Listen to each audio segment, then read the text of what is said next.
বন্ধুরা, আজ আমি বানাবো একটা চিকেনের স্যুপ, যেটা অ্যাপেটাইজার হিসেবেও কাজ করে। খাওয়ার আগে লোক এটা খায়। তো এর জন্য আমি যেগুলো নিয়েছি, এগুলো এগুলো সবজি সমস্ত। আর একটু ধনেপাতা, পুদিনা পাতা নিয়েছি।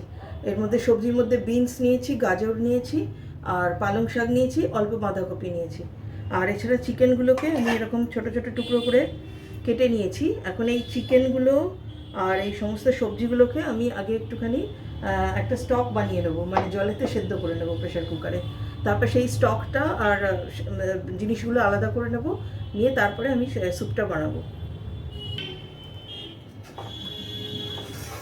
এইভাবে স্যুপটার সলিড ম্যাটারগুলো আর এই জলটা, মানে স্টকটা আলাদা করে নিয়েছি।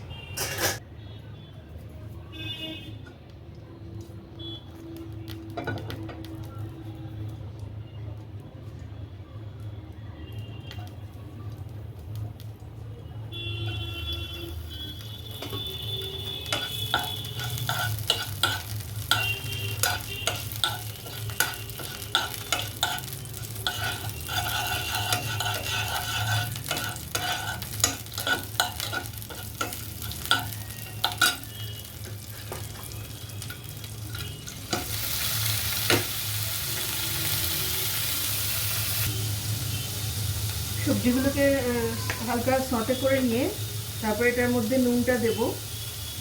নুনটা এরমভাবেই দেবো যাতে স্টক জলটা, মানে স্টকটা দেওয়ার পরেও নুনটা ঠিকঠাক হয়, মানে কম না পড়ে নুন। ওই জন্য এটা দেবো নুনটা। আর চিকেনগুলো এরকম ছোটো ছোটো পিস করেছিলাম, তাই দেখে নিচ্ছি সেদ্ধ হয়েছে কিনা। আচ্ছা, এবারে স্টকটা দেবো আমি।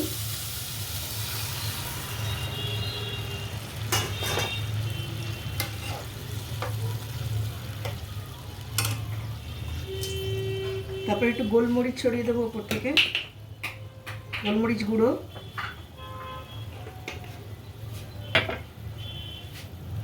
টমেটো সস দেবো।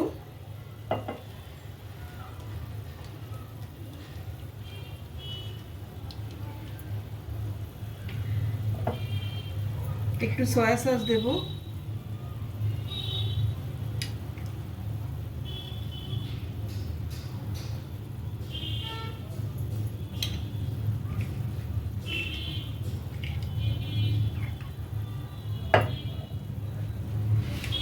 দু চামচ কর্নফ্লাওয়ার গুলে রেখেছিলাম, সেটা দেবো।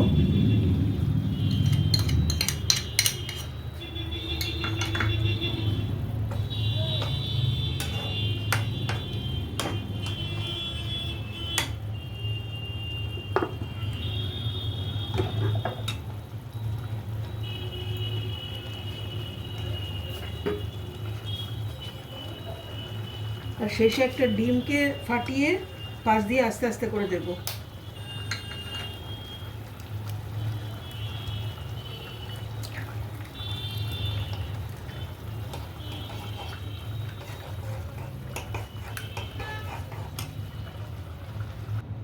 Soup ready.